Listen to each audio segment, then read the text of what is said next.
Todos sabemos da importância do livro na formação do indivíduo e da sociedade.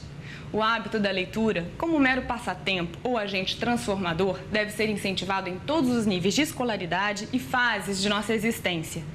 Pensando assim, o projeto ProLei resolveu saber como circula o livro na UERJ, entrevistando alunos, professores, os responsáveis pelos demais setores da universidade e documentando a saga dos contadores de história. A gente pode se perguntar pela razão de um programa de incentivo à leitura num país como o nosso. E a resposta é óbvia. A leitura é fundamental para que as pessoas possam participar da história social em que estão inseridos. Ela precisa da informação, precisa de ter horizonte de mundo, precisa de se saber quem é, onde está e o que fazer. Mas muitas vezes chega a parecer duvidoso o fato de que a gente esteja procurando desenvolver um programa de leitura dentro de uma universidade, onde se supõe todas as pessoas sabem ler. Então a questão que se coloca é outra.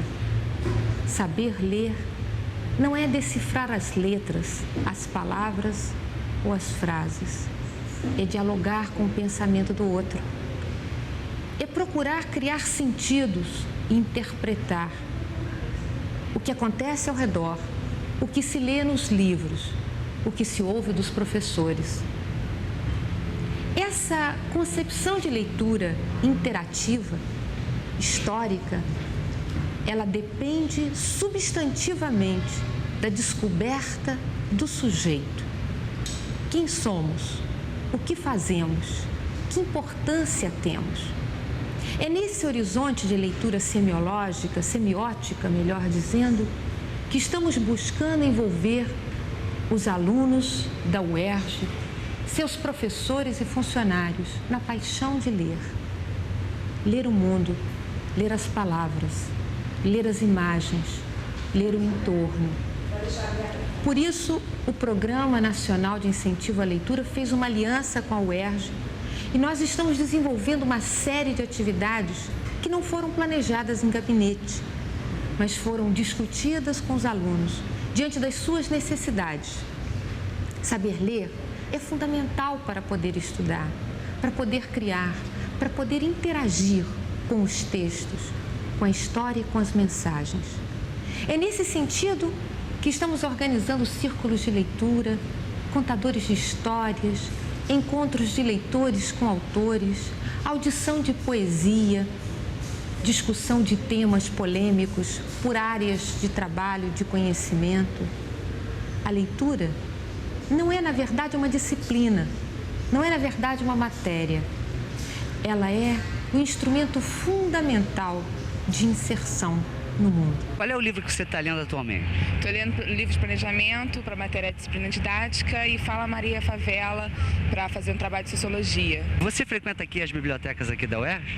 Frequento normalmente por causa do estudo, não porque o tempo livre a gente não tem.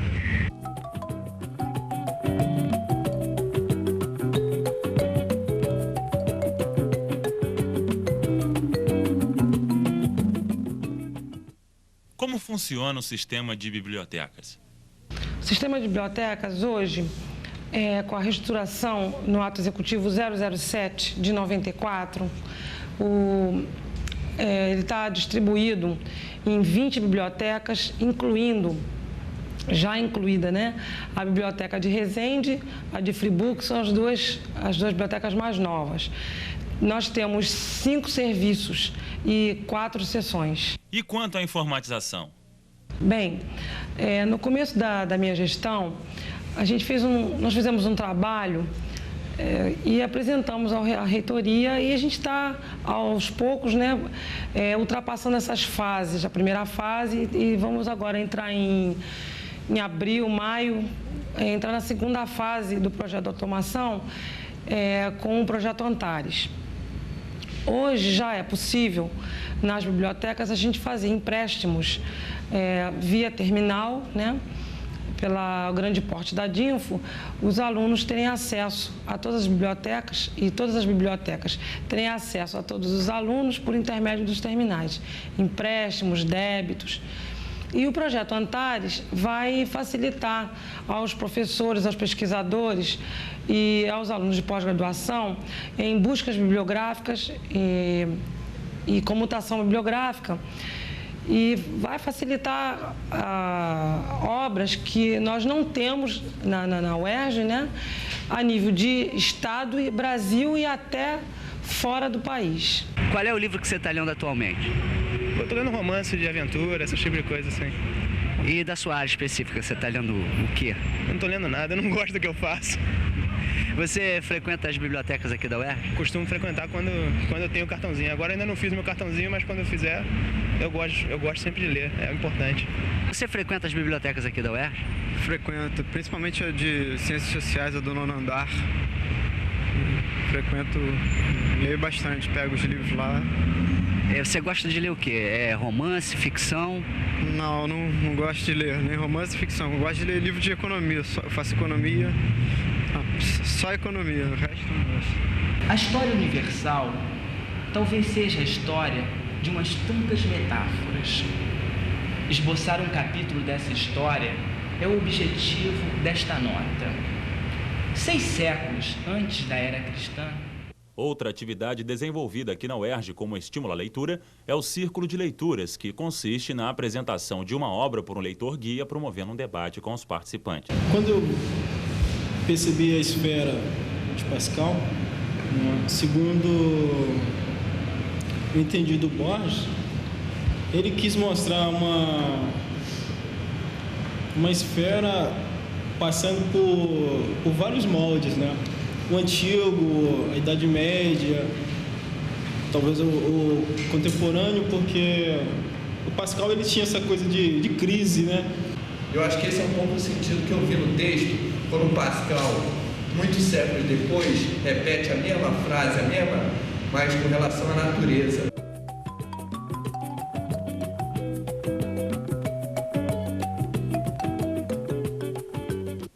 Quem mais compra livro, o aluno ou o professor?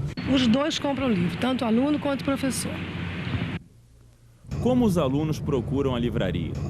Espontaneamente ou sempre chegam com uma bibliografia indicada pelo professor?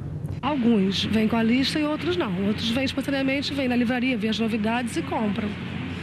Fora o livro didático, o professor compra o quê? Ficção. O que um professor normalmente encomenda? Cada professor encomenda a sua área, né? Os lançamentos da sua área. Professor de história, lançamento de história, de geografia, lançamento de geografia, área de psicologia, filosofia, só isso. Tem pedido de livro esgotado? Sempre pinta, livros raros, livros que professores procuram, aluno procura, não encontra, e você descobre num hora e local que você menos esperaria encontrar. Qual a média mensal de venda dos livros? Varia. Quantidade ou valor? Quantidade. Uns 1.500 livros. Entre livro usado e livro novo, lógico.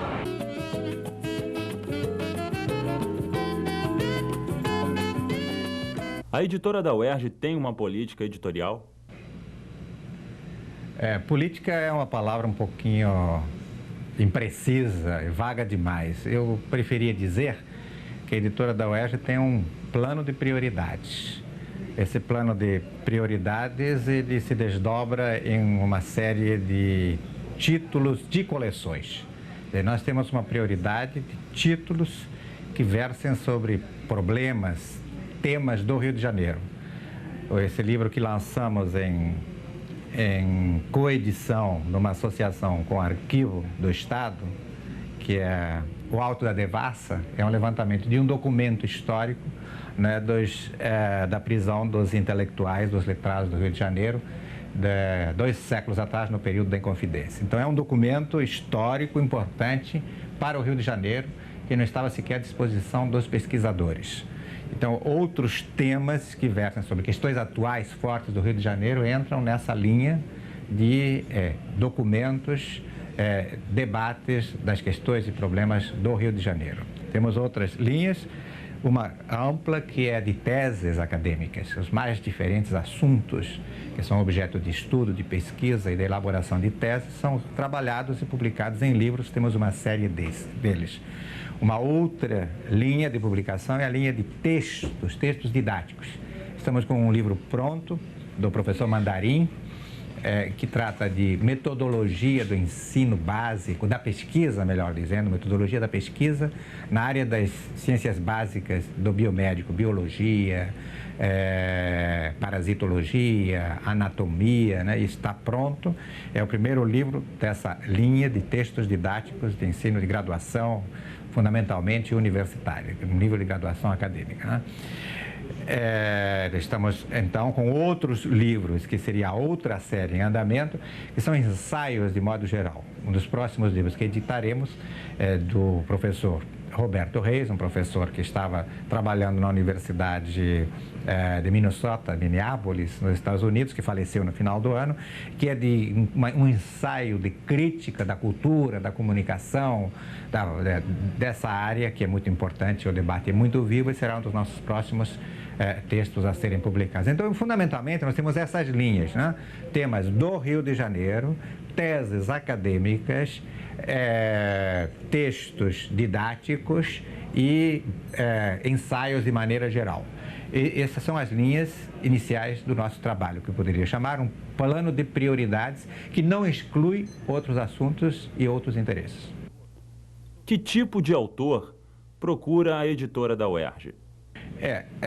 O autor, para nós, tem importância na medida em que responde o texto, o seu texto da sua reflexão, da sua elaboração, da sua crítica, responde a essas linhas traçadas num plano de prioridades. Quer dizer, não é um plano que exclua, é um plano que inclui e que tenta organizar dentro dessas 4 linhas definidas, não é? Que eu não vou repetir mais uma vez, não é? Temática Rio de Janeiro, não é? Teses acadêmicas, textos didáticos, ou melhor dizendo, paradidáticos, de apoio ao estudo e, finalmente, ensaios no sentido amplo genérico. Não há exclusão, há inclusão e há um ordenamento de nossas prioridades. Saber ler é fundamental para que a gente qualifique o trabalho, qualifique a vida social, para que trabalhadores, intelectuais, criadores, alunos, jovens, crianças, possamos tomar posse do Brasil. Esperamos que, de alguma maneira, não só tenhamos despertado o hábito da leitura em você, mas também tenhamos o tornado um divulgador de nosso empreendimento. Encerramos o nosso programa com o quadro Contadores de Histórias da UERJ. Só essa expressão, rosas silvestres, já me faz aspirar o ar como se o mundo fosse uma rosa crua. Eu tenho uma grande amiga que de quando em quando me manda rosas silvestres. E o perfume delas, meu Deus, me dá ânimo para respirar e viver. As rosas silvestres têm um mistério dos mais estranhos e delicados. À medida que vão envelhecendo, vão perfumando mais. Quando estão à morte, já amarelando, o perfume fica forte e adocicado e lembra as perfumadas noites de lua do Recife. Quando finalmente morrem, quando estão mortas, aí então, como uma flor renascida no berço da terra, o perfume que delas se exala me embriaga. Elas estão mortas, feias, em vez de brancas ficaram amarronadas, mas como jogá-las fora? Se mortas, elas têm a alma viva. Resolvi a situação das rosas silvestres mortas, despetalando-as e jogando suas pétalas perfumadas na minha gaveta de roupas. Da última vez que a minha amiga me mandou rosas silvestres, quando estas já estavam morrendo e perfumando ainda mais, eu disse para os meus filhos: era assim que eu queria morrer, perfumando de amor, morta e exalando a alma viva. Esqueci de dizer que as rosas silvestres são de planta trepadeira e que nascem várias juntinhas no mesmo galho. Rosas silvestres, eu vos amo. Diariamente morro por vosso perfume.